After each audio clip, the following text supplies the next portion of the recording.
बच्चों, कैसे हैं आप सब। आज हम नेक्स्ट टॉपिक पर चलेंगे जो कि है कि कैसे हम प्रॉफिट्स या इनकम निकालेंगे बिजनेस और प्रोफेशन की, राइट। तो उसके लिए देर आर सम प्रिंसिपल्स जिसको आपको फॉलो करना होगा। कुछ रूल्स हैं जो आपको ध्यान में रखने होंगे। हालांकि कुछ रूल्स हमने लास्ट वीडियो में डिस्कस किए थे, तो ऑलमोस्ट वही रूल्स हैं, उसके अलावा अलग से कुछ खास स्पेशल कुछ बताया नहीं गया इसमें, लेकिन फिर भी हम इसको एक बार रिपीट कर लेते हैं। जैसे कि कुछ सबसे पहला रूल है कि प्रॉफिट जो है आप बिल्कुल वैसे ही निकालेंगे जैसे आप अपने अकाउंट्स बनाते थे। जैसे अकाउंटिंग में तरीके होते हैं प्रॉफिट निकालने के, प्रॉफिट एंड लॉस अकाउंट वगैरह जैसे बनाकर निकाला जाता है, कैलकुलेट किया जाता है, बिल्कुल वैसे ही आप एक्चुअल प्रॉफिट निकालेंगे, राइट। हालांकि इसमें आपने कोई एंट्रीज वगैरह नहीं करनी है क्योंकि ये अकाउंट्स का सब्जेक्ट नहीं है, लेकिन जिस तरीके से आपको profit and loss account question में दिया गया होगा तो उसमें आपने ये ध्यान में रखना है कि क्या अकाउंटिंग के प्रिंसिपल्स को उसमें फॉलो किया गया है या नहीं किया गया है, ठीक है। सेकेंड नंबर पे आ रहा है कि आप सिर्फ वही एक्सपेंसेस और इनकम ले सकते हैं जो करंट नेचर की हों, यानी रेवेन्यू नेचर की हों। कैपिटल नेचर की कोई भी चीज़ अलाउड नहीं है, आप जानते हैं। ये भी आपके अकाउंट्स बनाने का एक प्रिंसिपल है कि आप प्रॉफिट एंड लॉस अकाउंट में एक तो कैपिटल एक्सपेंडिचर की चीज़ नहीं, नेचर की चीज़ नहीं लेते, ठीक है। कोई भी कैपिटल नेचर का एक्सपेंडिचर या इनकम हम उसमें इंक्लूड नहीं करेंगे, राइट। फिर एक और चीज़ आती है, वही एक्सपेंसेस और लॉसेस लेने हैं जो आपके प्रीवियस ईयर में इंकर किए गए हों, प्रीवियस ईयर से ही कनेक्टेड हों और आपके बिजनेस से ही कनेक्टेड हों। मतलब पर्सनल एक्सपेंडिचर को नहीं जगह देनी है, ओके। उसके अलावा ये सारे जो भी लॉसेस और एक्सपेंसेस आप उसमें देखोगे, आपको दिखेगा कि मैंने ये सामान बेचा है और उसके साथ मुझे ये एक्सपेंसेस मैंने किए हैं, तो वो एक्सपेंसेस उस बिज़नेस को की इनकम को जनरेट करने के लिए ही किए गए हों। इसे बोलते हैं शुड बी इंसिडेंटल, यानी कि बिज़नेस चलाने के लिए आपको जो भी खर्चे करने पड़े हों या मतलब जो ज़रूरत हुए होते हैं तो वही खर्चे किए जाने चाहिए, उसी की आपको डिडक्शन मिलेगी। ऐसा कोई भी खर्च जो कि बिज़नेस से रिलेटेड नहीं है या उसके लिए ज़रूरी नहीं था वो हम हटा देंगे, उसकी हम डिडक्शन नहीं ले सकते, ठीक है। अब जैसे आपका बिज़नेस जो है जिसमें आप सामान परचेज़ करते हैं और फिर आगे बेचते हैं, बेचने के लिए आपको गुड्स कहीं ना कहीं से खरीदनी पड़ेंगी ना, रॉ मटेरियल खरीदना पड़ेगा, तो ये एक इंसिडेंटल खर्चा है, राइट। नेक्स्ट पॉइंट यानी फोर्थ पॉइंट पे मैं आ रही हूँ, वही एक्सपेंस लिए जाएंगे जो बिज़नेस से रिलेटेड है, वो आपको बता ही चुकी हूँ। उसके अलावा अगर आपका बिज़नेस डिसकंटिन्यू हो जाता है before the commencement of the previous year, मान लीजिए आप कोई बिज़नेस चला रहे हैं 5-7 साल हो गए चलाते हुए, लेकिन प्रीवियस ईयर में यानी कि अगर हमारा प्रीवियस ईयर 1920 है तो 19 से पहले ही वो बिज़नेस जो है हमने डिसकंटिन्यू कर दिया, इसका मतलब 1920 में बिज़नेस है ही नहीं हमारे पास, ठीक है। तो उसके कुछ खर्चे जो हो सकता है उन ईयर्स में माइनस ना कर पाए हों, क्या वो आगे आने वाले ईयर्स में किसी और बिज़नेस से हम डिडक्ट कर सकते हैं? नहीं, और उन खर्चों को किसी भी और बिजनेस से डिडक्ट नहीं किया जा सकता। देखिए, पर्टिकुलर बिजनेस का एक्सपेंस पर्टिकुलर बिजनेस से ही डिडक्ट कर सकते हैं, किसी और बिजनेस से नहीं कर सकते। स्पेशली जो बिजनेस डिसकंटिन्यू हो गया है उसका तो वैसे भी नहीं कर पाएंगे हम, राइट। 6 पॉइंट पे आ रहा है कि कुछ ऐसे असेंशियल एक्सपेंसेस हैं जो आप देखेंगे P&L अकाउंट में शामिल नहीं किए गए हैं। जब आपको P&L अकाउंट दिया जाएगा क्वेश्चन में, आप देखेंगे कि डेबिट साइड पर कुछ खर्चे नहीं हैं जो आपको नीचे स्टेटमेंट में नज़र आएंगे। तो आपको वो देखना है कि अगर वो खर्च ऐसा है जो बिज़नेस चलाने के लिए था, ज़रूरी था, किया गया था, लेकिन उसकी डिडक्शन नहीं ली गई है, तो हम उसकी डिडक्शन ले सकते हैं, राइट। ज़रूरी नहीं है कि P&L में जो खर्च दिखाया गया हो बस वही, उसके अलावा भी अगर आपको स्टेटमेंट में जो नीचे एडिशनल नोट्स होते हैं उसमें अगर आपको कोई खर्चा दिखाया गया है तो आप उस खर्च को भी उठाकर उसकी डिडक्शन मांग सकते हैं। 7th पॉइंट में कह रहा है कि एनी एक्सपेंडिचर जो कि कमर्शियल एक्सपेडियंसी के लिए है, मतलब कहने का ये है कि बिज़नेस चलाने के लिए जो भी खर्च है और किया गया है तो उसकी डिडक्शन आप ले सकते हैं। Last one is deduction can be made from the income of the business only which the expenses were incurred. Obviously उसी बिजनेस के से मतलब एक तो मैचिंग वाला प्रिंसिपल भी देखना है आपको कि जिस इनकम की आप बात कर रहे हैं एक्सपेंसेस भी उसी से कनेक्टेड होने चाहिए। Expenses of one business can not be deducted from the income of other business. ये ध्यान में रखना कि एक बिजनेस के खर्चे दूसरी बिजनेस की इनकम में से माइनस नहीं कर सकते, आप उसको उसी बिजनेस की इनकम में से माइनस कर सकते हो। ठीक है, तो ये तो हो गए कुछ रूल्स। अब बात करते हैं ऐसे मतलब पर्टिकुलर रूल्स की। ये तो जनरल रूल्स हो गए थे हमारे। अब आपको निकालना कैसे है प्रॉफिट्स यानी बिजनेस की इनकम को कैसे कैलकुलेट करना है, उसका प्रोसीजर हमें बताया गया। उसके लिए एक सिंपल सा फंडा है जो आपको इस्तेमाल करना है, वो ये कि आपको एक P&L अकाउंट दिया जाएगा या एक रिसीप्ट एंड पेमेंट अकाउंट दिया जाएगा। ठीक है, अगर आपका प्रोफेशन होगा तो रिसीप्ट एंड पेमेंट अकाउंट आपको दिखेगा, और अगर बिजनेस आप कर रहे हैं तो P&L अकाउंट आपको दिख सकता है, यानी कुछ आइटम्स आपको P&L की शो की जाएंगी। आपने सबसे पहले ये देखना है, डेबिट साइड पर चेक कीजिए कि क्या आपको सारे एक्सपेंसेस ऐसे नज़र आ रहे हैं जो वाकई में बिज़नेस से रिलेटेड हैं और करंट नेचर के हैं और इसी बिज़नेस से हैं। ठीक है, अगर ऐसा कोई खर्च आपको दिखाई दे, ऐसा कोई एक्सपेंसेस आपको दिखाई दे जो आपको लग रहा है कि इस बिज़नेस का नहीं है, या फिर वो पर्सनल नेचर का है, या फिर वो कैपिटल नेचर का है, अगर ऐसा कुछ आपको लगे तो आप उसको वहाँ से हटाइएगा। राइट, अब मैं तरीका बताऊंगी आपको कि कैसे हटाना है। सबसे पहले आपको मैं जो मेजर जो पर्टिकुलर रूल्स हैं वो समझा रही हूँ। सिमिलरली आपको क्रेडिट साइड पर देखना है, कोई ऐसी इनकम आपको दिखाई दे रही है जो बिज़नेस से रिलेटेड नहीं है। जैसे मान लीजिए कई बार आप देखेंगे कि क्रेडिट साइड पर आपको दिखेगा इनकम फ्रॉम हाउस प्रॉपर्टी। भाई आप अभी तो income from business and profession ही चेक कर रहे हैं ना, P&L अकाउंट में हाउस प्रॉपर्टी का कोई सीन नहीं बनता। राइट, तो इसका मतलब ये इनकम बिजनेस की तो नहीं है, तो आप उस इनकम को वहाँ से हटा लेंगे।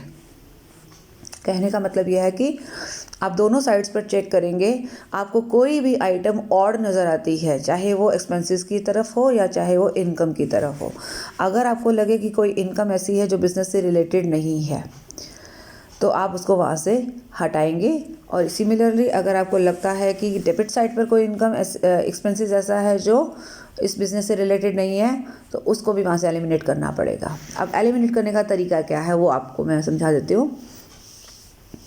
सबसे पहले आप P&L अकाउंट का जो नेट प्रॉफिट है उसको लेंगे। मैं आपको एक टेबल पे लेके चलती हूँ डायरेक्ट। ये आपको दिखाई दे रहा है प्रॉफिट एज पर P&L अकाउंट।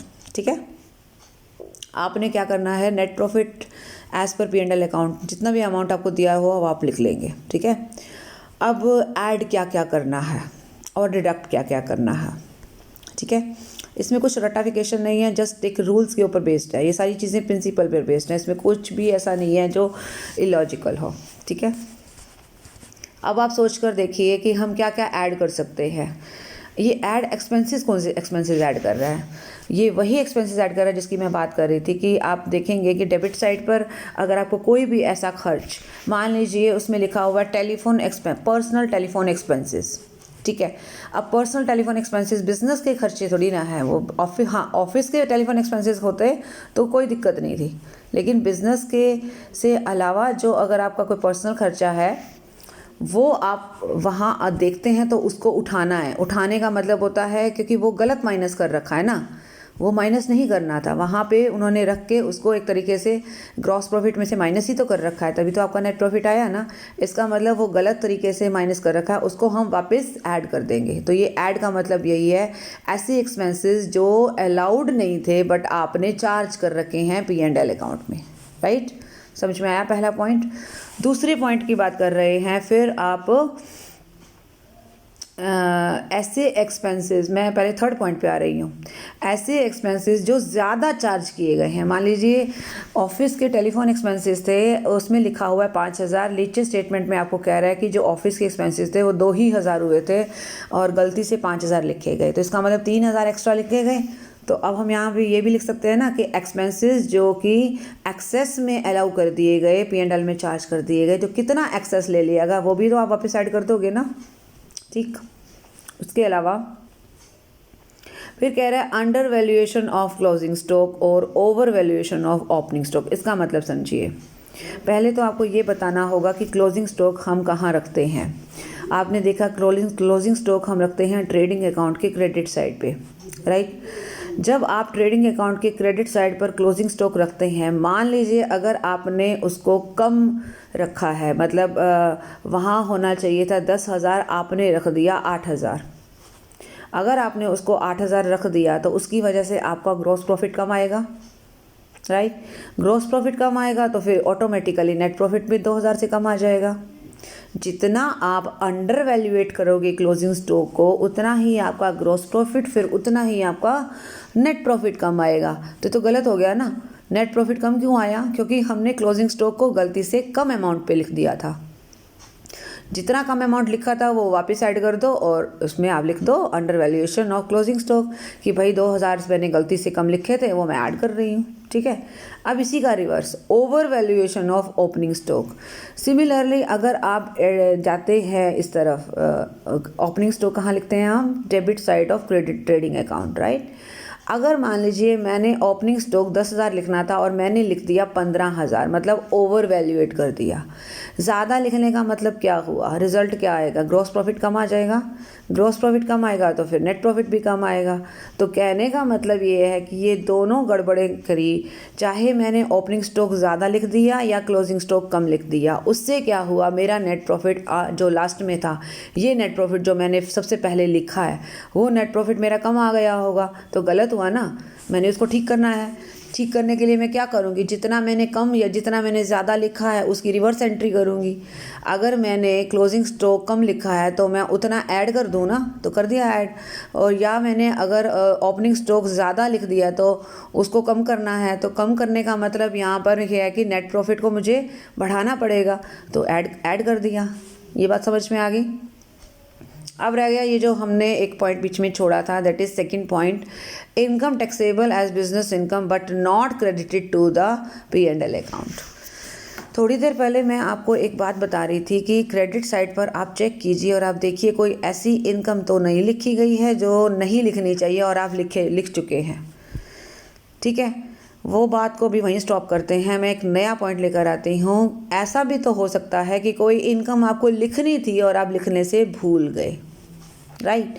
कोई इनकम आप लिखने से छूट गई, आपकी इनकम, तो वो इनकम आपको दिखेगी कहाँ पे? ऑब्वियसली वो जो क्वेश्चन के नीचे जो एक स्टेटमेंट्स या कुछ नोट्स दिए होते हैं, जो क्वेश्चन वाला आपको देता है, एग्जामिनर आपको देगा, उसमें आप चेक कीजिए कोई ऐसी इनकम तो नहीं रह गई है जो मुझे क्रेडिट में लिखनी थी और मैं लिखने से भूल गई। तो अगर लिखना रह गया है तो उठाइए और ऐड कर दीजिए ना, दिक्कत क्या है? तो ऐड करने का तरीका यही है, उठाइए। अब आप ये देखो, इन चारों पॉइंट्स में आपको क्या बात समझ में आई? ये वो खर्चे और वो इनकम है जिसके बारे में आप गड़बड़ कर चुके थे, जिसकी वजह से आपके प्रॉफिट जो हैं वो, जैसे एक्सपेंसेस तो आपने गलत जोड़ दिए, एक्सपेंसेस ज़्यादा दिखा दिए, एक्सपेंसेस ज़्यादा दिखाते ही आपका नेट प्रॉफिट कम आ गया। सिमिलरली आपका क्लोजिंग स्टॉक ज़्यादा कम दिखाते ही आपका नेट प्रॉफिट कम आ गया। कहने का मतलब ये होता है बेटा कि ऐड हम वही अमाउंट करेंगे जिसके ना करने से क्या मतलब हमारा जो नेट प्रॉफिट कम क्यों आ रहा था? नेट प्रॉफिट कम इन वजहों से आ रहा था। जिन वजहों से नेट प्रॉफिट कम आ रहा हो, उन वजहों को, उन रीजंस को उठाइए और ऐड कर दीजिए। अब इसी का उल्टा कर दो। जैसे मैंने सबसे पहले क्या लिखा यहाँ पे, एक्सपेंसेस और losses disallowed but charge in P&L account, कि भाई एक्सपेंसेस लिखने नहीं थे पर मैंने लिख दिए वहाँ पे, जिसकी वजह से मेरा नेट प्रॉफिट कम हो गया, ठीक है। अब यहाँ मैं क्या लिखूँगी? एक्सपेंसेस अलाउड तो थे, एक्सपेंसेस और लॉसेस अलाउड तो थे बट चार्ज किए ही नहीं गए थे। यहाँ तो कहता है कि खाम में चार्ज कर दिए, चार्ज करने नहीं थे। यहाँ कहता है कि चार्ज करने थे, किए नहीं। यानी कि मान लीजिए मेरे ऑफिस के टेलीफोन एक्सपेंसेस थे 5,000 के, मैंने कहीं दिखाए ही नहीं। भाई क्यों नहीं दिखाए? ऑफिस का खर्चा हुआ है, दिखाना तो पड़ेगा ना। P&L के डेबिट में जाना चाहिए था, नहीं गया तो कोई बात नहीं। आपका नेट प्रॉफिट बढ़ गया होगा 5,000 से, उसको कम कर दो तो कर लीजिए जी, लेस कर लो, क्या दिक्कत है? आप समझ में आ गया? मेरे हिसाब से अगर जिस बच्चे को ये चारों पॉइंट्स क्लियर हो गए होंगे ऐड वाले, तो वो डिडक्ट वाले पॉइंट ऑटोमेटिकली उसकी समझ में आ जाएंगे। ये वो पॉइंट है जिससे नेट प्रॉफिट आपका डिक्रीज़ हो गया था, अब आपने इसको इंक्रीज़ करना है। ये वो है जिसकी वजह से आपका नेट प्रॉफिट ज़्यादा आ रहा था, अब आपने उसको कम करना है, ठीक है। ओके और कोई रटा नहीं है कि मैं ऐड कहाँ करूँ और ऐड में कौन से पॉइंट डालूँ या मैं डिडक्ट कौन सा करूँ। नो, आपने पॉइंट देखना, आपने देखना डेबिट में कौन कौन सी आइटम है, क्रेडिट में कौन कौन सी आइटम है, नीचे स्टेटमेंट में क्या क्या है, फिर उसको मैच कर लीजिए ना। अब मान लीजिए छोटा सा एग्जाम्पल है, आप देखेंगे कि डेबिट साइड में डेप्रिसिएशन 10,000 है, नीचे आपको दिखा रहा है कि डेप्रिसिएशन जो है 12,000 था, मैंने गलती से 10,000 लिख दिया। तो डेप्रिसिएशन 10 लिखना था कि 12 लिखना था? 12 लिखना था ना, 2,000 कम लिखा ना। कम लिखने का मतलब होता है जैसे क्योंकि मैंने उसमें कम लिखा तो मेरा नेट प्रॉफिट 2,000 से बढ़ गया ना, तो मुझे नेट प्रॉफिट को क्या करना है, कम करना है। तो यहाँ पे आ जाऊँगी ना डिडक्ट, और यहाँ लिखूँगी डेप्रिसिएशन लेस चार्ज। जो डेप्रिसिएशन लेस चार्ज किया गया था उसको 2,000 रुपये यहाँ मैं लिख दूँगी, राइट। तो इन्हीं चारों पॉइंट्स का बिल्कुल उल्टा है। अब जैसे यहाँ था under valuation of closing stock, यहाँ मैं लिखूँगी over valuation of closing stock. यहाँ था over valuation of opening stock, यहाँ लिखूँगी under valuation of opening stock. यानी कि ऊपर की चारों आइटम को बिल्कुल रिवर्स कर दूँगी तो वो नीचे आ जाएंगी। ठीक है, यहाँ तक बात क्लियर हो गई है। यही आपका तरीका है P&L अकाउंट में जाकर और असली प्रॉफिट निकालने का। वो प्रॉफिट जो थोड़ा सा गड़बड़ कर रहा था, जो एक्चुअल नहीं था, कहीं ना कहीं कुछ दिक्कत थी, वो दिक्कतें आपको ख़त्म करनी है। ठीक है जी, राइट। तो ये जितनी भी बातें हैं जो मैंने आपको समझाई हैं वो सब यहाँ पर लिखी गई हैं, इसमें कुछ नया नहीं है, राइट। यहाँ तक बात समझ में आ गई। अब ऐसा भी हो सकता है कि प्रॉफिट की बजाय आपको नेट लॉस हो रहा हो, ऐसा भी तो हो सकता है ना कि प्रॉफिट की जगह नेट लॉस हो रहा हो। तो आपने बस करना क्या है, यहाँ लिखना है लॉस एज पर P&L अकाउंट। ठीक है, जो यहाँ चीज़ें ऐड कर रहे हैं ना वो लेस हो जाएंगी, और जो यहाँ चीज़ें डिडक्ट कर रहे हैं वो ऐड हो जाएंगी। ये ध्यान में रखिएगा। क्यों? क्योंकि मेरा प्रॉफिट की बजाय लॉस आ गया है, ये ध्यान में रखना बस। बाकी सारे रूल्स सेम हैं। ओके जी, लिखा हुआ है ना, फॉर लॉस एज पर P&L account the above rules will be reversed, right. Okay, तो ये सारे रूल्स आपके इनकम एंड एक्सपेंडिचर और रिसीप्ट एंड पेमेंट सब पर सेम तरह से लागू होंगे। ओके, और इसके अलावा फ़िलहाल इसमें और कुछ नहीं है। इसके अलावा एक मेथड और है जिससे आप ये सारा तामझाम सॉल्व कर सकते हैं। एक तो ये तरीका है, देखिए मतलब आपको 99% क्वेश्चन आपको इस तरीके से मिलेंगे जो इस मेथड से सॉल्व किए गए हैं।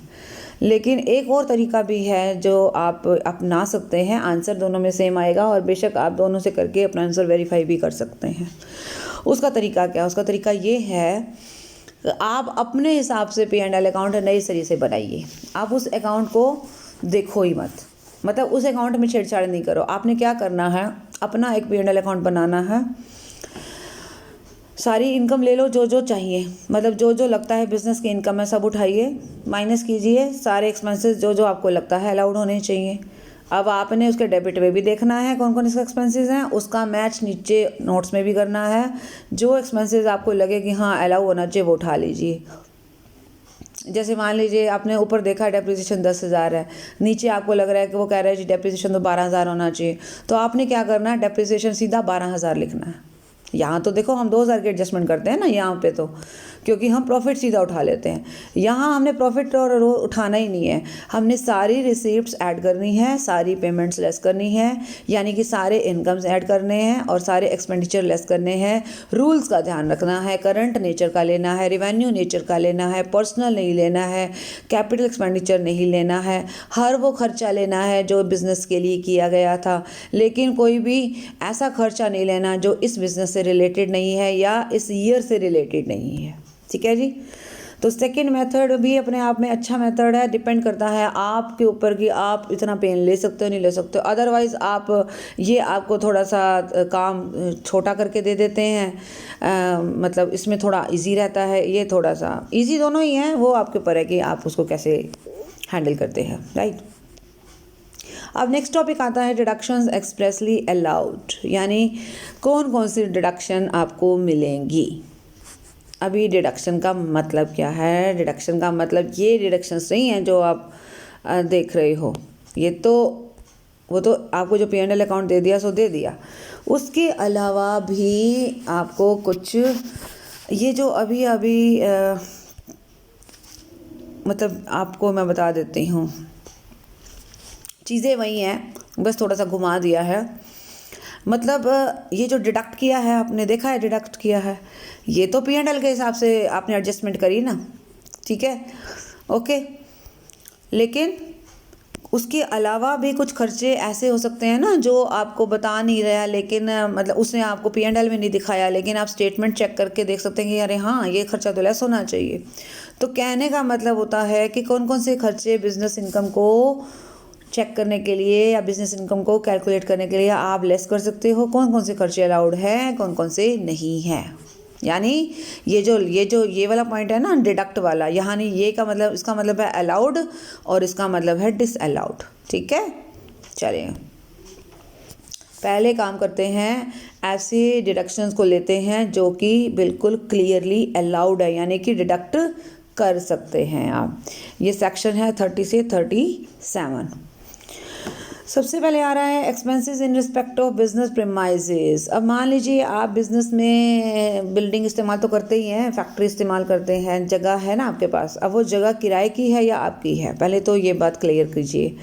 देखिए अगर आप कोई भी गोडाउन, कोई भी फैक्ट्री की जगह किराए पर लेकर उस पर फैक्ट्री चलाते हैं तो आप उसका किराया दोगे ना, ठीक है। किराया एक्सपेंसेस है, बिल्कुल है। डिडक्टिबल है, डेफिनेटली है।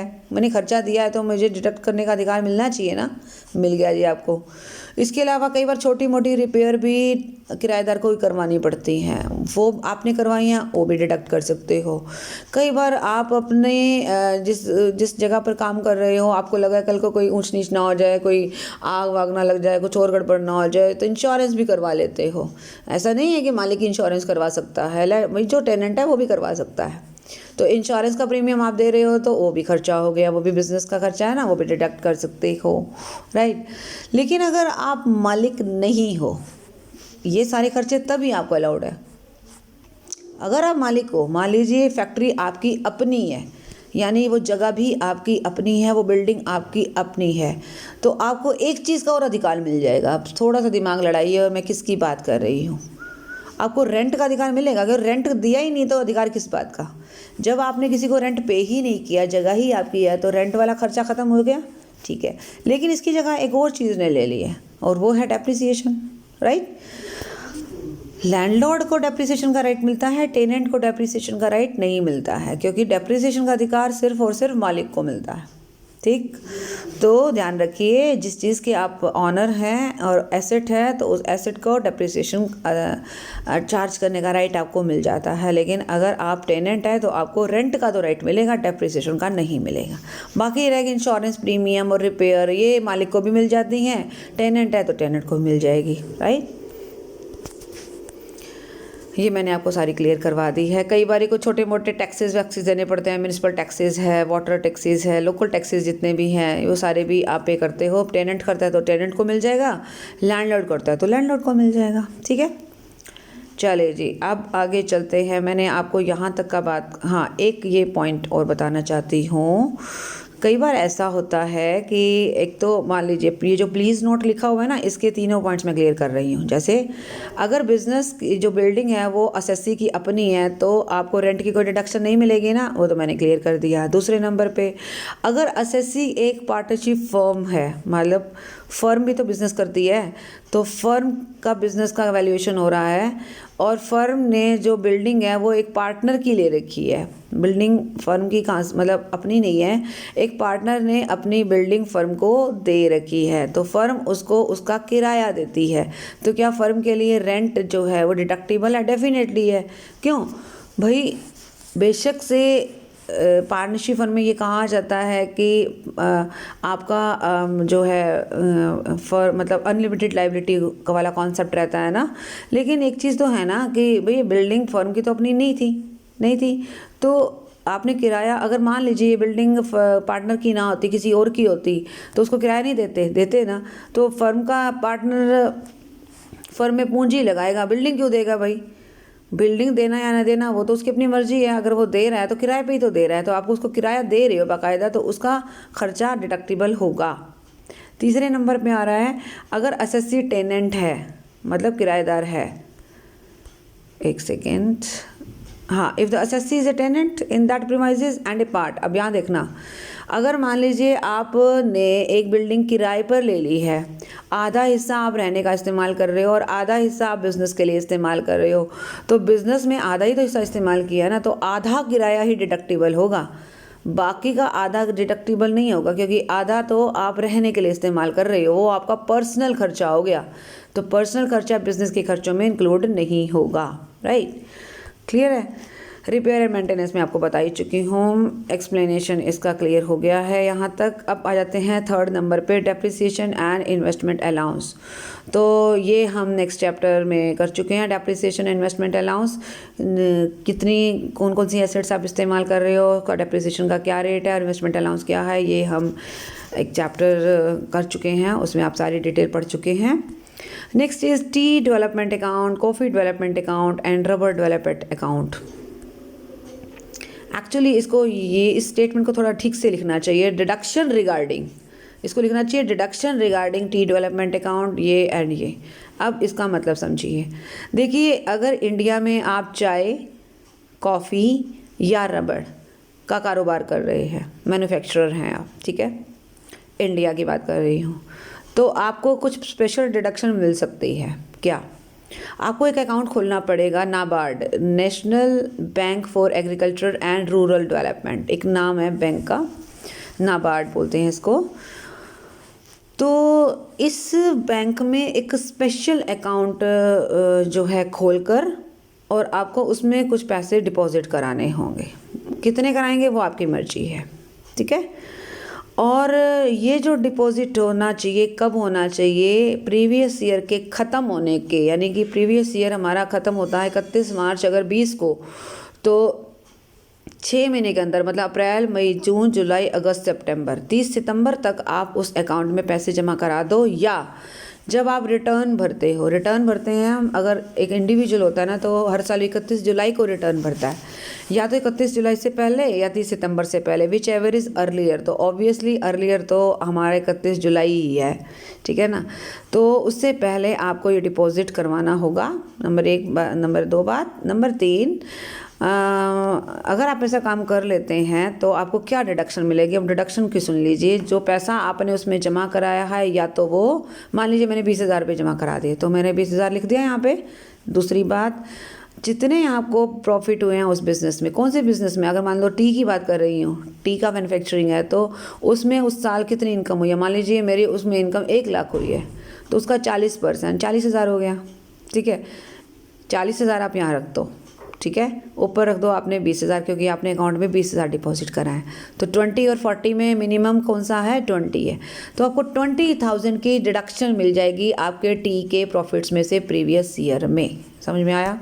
ऐसे ही रबड़ और ऐसे ही आपका कॉफ़ी का रहेगा। फिर से सुन लीजिए, आपने क्या करना है, आपका तीनों में से कोई भी कारोबार हो, अगर आप ये डिडक्शन लेना चाहते हैं तो उसके लिए आपको नाबार्ड में एक स्पेशल अकाउंट में कुछ पैसे जमा कराने होंगे, और आपको जो प्रॉफिट होते हैं प्रीवियस ईयर में उसका 40% आपको देखना होगा कितना बनता है। कोशिश कीजिए कि इस 40% के अराउंड ही जमा हो जाए। अब आप सोचेंगे कि प्रॉफिट का मुझे एडवांस में कैसे पता लगेगा? थोड़ा आइडिया सा कर सकते हैं, थोड़ा आइडिया से ये अकाउंट खोल सकते हैं। अकाउंट कब खोलना है? प्रीवियस ईयर ख़त्म होने के 6 महीने के अंदर अंदर, या फिर अपनी रिटर्न भरने से पहले, ठीक है, विच एवर इज़ अर्लियर। तो आपको 40% प्रॉफिट्स का, या जो पैसा आपने जमा कराया, उन दोनों में जो अमाउंट कम होगा उस अमाउंट की डिडक्शन आपको बिजनेस इनकम में से मिल जाएगी, ठीक है। ऐसा तीनों पे लागू होगा, tea, coffee and rubber. Next deduction हमारी आ रही है, deduction will be allowed in respect of prospecting for an extraction और प्रोडक्शन ऑफ पेट्रोलियम। ये पेट्रोल और नेचुरल गैस जो कि हम एक्सट्रैक्ट करते हैं ज़मीनों से, इंडिया के अंदर की बात कर रहा है। तो ऐसे कारोबार में जो व्यक्ति लगा हुआ है उसके लिए क्या डिडक्शन का प्रोसीजर है? एक तो ये एग्रीमेंट होना चाहिए उसका सेंट्रल गवर्नमेंट के साथ, इस तरीके का, ऐसी थोड़ी ना वो पेट्रोल और नेचुरल गैस में लगा हुआ है, इसके लिए बाकायदा उसका एक एग्रीमेंट होगा, नंबर 1। नंबर 2, उसको भी स्टेट बैंक में एक अकाउंट खोलकर जो है कुछ पैसे जमा कराने होंगे, या फिर एक साइट रिस्टोरेशन अकाउंट भी खोल सकता है, दोनों में से कोई भी अकाउंट खोल सकता है कहने का मतलब। और आपको डिडक्शन कितनी मिलेगी, वहाँ पे आपने देखा 40 था, यहाँ पे आपको 20 करेंगे। बाकी सारा प्रोसीजर सेम है, या तो जितना पैसा आपने जमा कराया है वो यहाँ, या फिर प्रॉफिट्स का 20% विच एवर इज़ लेस। ठीक है जी। लेकिन ये आपको एक बार दोबारा से मैं वहाँ ले चलती हूँ। 40% ऑफ प्रॉफिट, जो प्रॉफिट्स आप कैलकुलेट करोगे वो कौन से होंगे, before making a deduction under this section. यानी कि ऑब्वियसली ये डिडक्शन तो अभी कहाँ हुई है, अभी तो कैलकुलेट कर रहे हैं ना। इस डिडक्शन से पहले और पिछले सालों का लॉसेस जो आते हैं ना, जिसको आप सेट ऑफ करते हैं, उससे पहले। यहाँ पे भी देख लो 20% कह रहा है। प्रॉफिट कैसे कैलकुलेट करोगे, एक तो ये वाले डिडक्शन से पहले। ठीक है जी। तो ये हो गई हमारी 2 डिडक्शंस, ये पर्टिकुलर लोगों के लिए है। अब ये बहुत इंपॉर्टेंट पॉइंट आ रहा है, ये है साइंटिफिक रिसर्च पर अगर आप कोई खर्चा करते हो, इसकी डिडक्शन भी आपको मिलती है। ठीक है। तो ये चीज़ें ना आपको P&L के डेबिट में नहीं नज़र आएंगी, ये आपको नोट्स में नज़र आएंगे। तो वहाँ आपको देखना पड़ेगा कि अगर मान लो आपने कोई ऐसा खर्चा किया हुआ है तो उसकी डिडक्शन भी आपको मिल जाएगी। तो ये जो आप यहाँ पर ये जो वर्ड है ना डिडक्ट, तो आप इन चारों पॉइंट्स के साथ साथ 5वां पॉइंट और भी बना सकते हो। ये 5वां नहीं है एक्चुअली, पहला ही पॉइंट है। एक्सपेंसेस और losses allowed but not debited to P&L account. समझ में आ गया ना, क्योंकि P&L अकाउंट के डेबिट में तो दिखाई दे ही नहीं रहे, वो तो नीचे दिखाई दे रहे हैं। तो वो लिख लो आप कि ऐसे खर्चे जो मुझे अलाउड तो हैं लेकिन मैंने P&L के डेबिट में नहीं लिखे, तो लिख दो और डिडक्ट कर दो। राइट, चलिए जी। अब चलते हैं हम आगे साइंटिफिक रिसर्च पर। साइंटिफिक रिसर्च में आ जाइए। There are various points and आपको थोड़ा सा ध्यान में रखना है। बड़ा आराम से और आसानी से हम इसको करेंगे। सबसे पहला है, इसमें बहुत सारे पॉइंट्स हैं। सबसे पहला कह रहा है कि अगर एसएससी ने खुद रिवेन्यू खर्चा किया है, रिवेन्यू एक्सपेंडिचर किया है साइंटिफिक रिसर्च पे, अपने आप ही कर रहा है साइंटिफिक रिसर्च अपने बिजनेस से रिलेटेड, तो जितना खर्चा किया वो सारा का सारा डिडक्ट हो जाएगा। ठीक है, ओके। दूसरे को ना मैं आपको यहाँ लेके चलूँगी। पहले ध्यान रखना, पहले मैंने फर्स्ट पॉइंट करवाया, दूसरा मैं करवा रही हूँ कैपिटल एक्सपेंडिचर। ये 5वां पॉइंट। कैपिटल एक्सपेंडिचर अगर वो करता है खुद, तो पहले किया था रिवेन्यू तो पूरा हो गया था, कैपिटल एक्सपेंडिचर भी पूरा हो जाएगा। लेकिन कुछ कंडीशन है, कहता है कि पूरा कर देंगे, लेकिन कंडीशन क्या है, ये खर्चा आपने कोई लैंड खरीदने में इस्तेमाल ना किया हो। मान लीजिए साइंटिफिक रिसर्च के लिए आप एक जगह खरीद रहे हैं, जगह खरीदने के लिए जो खर्चा होगा वो डिडक्टिबल नहीं होगा। हाँ, अगर आप कोई इक्विपमेंट्स लाते हैं या आप कोई और मतलब लोगों की अपॉइंटमेंट करते हैं, कोई साइंटिस्ट वगैरह को बुलाते हैं, उनकी सेवाएं लेते हैं, उसका जो खर्चा होगा वो डिडक्ट हो जाएगा, चाहे वो कैपिटल एक्सपेंडिचर भी क्यों ना हो। ठीक है। तीसरा कह रहा है कि अगर कैपिटल एक्सपेंडिचर आपका पूरा नहीं घट पाया, क्योंकि कई बार ऐसा होता है हमारे पास प्रॉफिट्स कम होते हैं और खर्चा हमारा ज़्यादा हो गया है, तो हम क्या करते हैं, हम उसको अनएब्जॉर्ब्ड डेप्रिसिएशन की तरह ट्रीट करते हैं और उसको आगे आने वाले डिफरेंट हेड से, पहले तो डिफरेंट हेड से और फिर डिफरेंट और आगे अनलिमिटेड टाइम तक आप उसको सेट ऑफ करने के लिए आगे लेके जा सकते हो, जो कि आप वो चैप्टर कर चुके हैं ना सेट ऑफ वाला, और इवन डेप्रिसिएशन वाला भी चैप्टर कर चुके हैं, जिसमें हमने आपको क्लियर किया था कि अनएब्जॉर्ब डेप्रिसिएशन को कैसे ट्रीट करते हैं। बिल्कुल ऐसे ही साइंटिफिक रिसर्च पर जो कैपिटल एक्सपेंडिचर है उसको भी ट्रीट करना है। ठीक है, तो इसका क्लियर हो गया। एक तो लैंड में खर्चा मत करो, दूसरा 100% अलाउड है, तीसरा अगर पूरा नहीं घट पाता तो अनएब्जॉर्ब डेप्रिसिएशन की तरह उसको अनलिमिटेड पीरियड तक आप आगे लेके जा सकते हैं। अब दूसरे पॉइंट पे मैं आ रही हूँ। अब मैं दूसरा और 4 ये वाला 6 ये इकट्ठा उठाऊंगी, कारण यह है कि थोड़ी सिमिलरिटी है। दूसरा कह रहा है कि अगर आपने पैसा दिया है साइंटिफिक रिसर्च के लिए किसी अप्रूव्ड रिसर्च एसोसिएशन या यूनिवर्सिटी या कॉलेज को या अदर इंस्टीट्यूशन को, फिर से बता रही हूँ, खुद नहीं कर रहे हो आप कोई एक्सपेंडिचर, आप पैसे दे रहे हैं किसको, अप्रूव्ड रिसर्च एसोसिएशन है या कोई अप्रूव्ड यूनिवर्सिटी है, कॉलेज है या अदर इंस्टीट्यूशन है। ठीक है, एक तो ये। और एक बार मैं नीचे भी आ रही हूँ, कहाँ, 6 पॉइंट पे, आपने किसी नेशनल लेबॉर्ट्री को या रिकॉग्नाइज यूनिवर्सिटी को या आईआईटी है ना यहाँ पे, इंडियन इंस्टीट्यूट ऑफ टेक्नोलॉजीज़ किसके लिए? For an approved scientific research programme. अब देखो दोनों में फ़र्क है थोड़ा सा, यहाँ पे नेशनल लेबोरेटरी नहीं थी, यहाँ पे नेशनल लेबोरेटरी भी आ गई है। यहाँ पे ये नहीं लिखा होगा कोई for an approved scientific programme. यहाँ कहता है कि प्रोग्राम कहाँ गए हम, फॉर एन अप्रूव्ड, यहाँ अप्रूव्ड साइंटिफिक प्रोग्राम के लिए है। दोनों बातों में थोड़ी थोड़ी सिमिलरिटी तो है। यहाँ पे हमने यूनिवर्सिटी को दिया था, वहाँ भी यूनिवर्सिटी को दे रहे हैं। यहाँ पे किसी भी अप्रूव्ड इंस्टीट्यूशन को दिया था, वहाँ पे भी दे सकते हैं। दोनों में डिडक्शन जो है 150% है। मान लीजिए मैं 5,000 रुपये देती हूँ ना किसी इंस्टीट्यूशन को, भैया ये रिसर्च करने के लिए रखो, ये चैरिटी है, मेरी तरफ से डोनेशन है, ये डोनेशन ही तो दे रहे हो आप, ठीक है। तो 5,000 का 150% देखो कितना होता है, 5,000 प्लस में 2,500, 7,500 रुपये की आपको डिडक्शन मिल जाएगी। कमाल की बात है, वे ऐसा सिर्फ इसी केस में होता है कि आपको उतनी डिडक्शन मिल जाए जो कि एक्चुअल खर्चा ही नहीं है, उससे ज़्यादा मिल गई है। तो ये सेकेंड पॉइंट और ये हमारा 6 पॉइंट ऑलमोस्ट सेम है, बस इसमें अप्रूव्ड साइंटिफिक रिसर्च प्रोग्राम होना चाहिए। उसमें आपने दे दिया वो क्या कर रही है क्या नहीं कर रही है, लेकिन करना साइंटिफिक रिसर्च के लिए ही है, ठीक है जी। और ज़रूरी नहीं है कि ये रिसर्च आपके बिज़नेस से रिलेटेड है, बिज़नेस से रिलेटेड हो भी सकती है, नहीं भी हो सकती है, लेकिन रेवेन्यू एक्सपेंडिचर में देखना क्लियरली लिखा हुआ है in relation to his own business, ठीक है जी। तो हमारे हो गए 4 पॉइंट क्लियर। अब हम चलते हैं थर्ड पॉइंट पे। आपने पैसे दिए हैं साइंटिफिक रिसर्च के लिए कंपनी को, अभी तक कंपनी का जिक्र कहीं नहीं आया था, तो 100% डिडक्शन आपको मिल जाएगी। कंपनी इंडिया में रजिस्टर होनी चाहिए, इसका ऑब्जेक्टिव मेन साइंटिफिक रिसर्च करना होना चाहिए, ये जो है प्रिस्क्राइब्ड अथॉरिटी द्वारा अप्रूव होनी चाहिए और ये सारी कंडीशन पूरी कर रही हो। ऐसी कंपनी को आपने जो पैसा दिया है साइंटिफिक रिसर्च के लिए 100% डिडक्शन आपको मिल जाएगी। एक पॉइंट और आ गया है हमारा लास्ट, मेरे ख्याल से लास्ट ही है, सम्स पेड फॉर सोशल और स्टैटिस्टिकल रिसर्च। अभी तक साइंटिफिक रिसर्च तो आ रही है, सोशल और स्टैटिस्टिकल रिसर्च कहीं नहीं आई है। तो अगर आपने सोशल और स्टैटिस्टिकल रिसर्च के लिए किसी एसोसिएशन, यूनिवर्सिटी, कॉलेज वगैरह को कुछ दिया है, यहाँ पे भी 100% डिडक्शन आपको मिल जाएगी। देखिए 2 जगह 150 है, एक तो अभी हमने जो एक तो दिया था किसको, अप्रूव्ड रिसर्च एसोसिएशन को, और ये नेशनल लेबोरेटरी को 150% था, कंपनी को दिया 100% है, सोशल और स्टैटिस्टिकल के लिए दिया 100% है, कैपिटल एक्सपेंडिचर भी हमारा 100% एक तरह से डिडक्टिबल है, और रिवेन्यू एक्सपेंडिचर भी हमारा 100% डिडक्टिबल है, ठीक है जी। नेशनल लेबोरेटरी के बारे में कह रहे हैं कि नेशनल लेबोरेटरी होती है जो नेशनल लेवल पे है और अप्रूव्ड है एक तरह से, ठीक है जी। And the next one is expenditure on in house research. This is last research. In house research कौन करता है?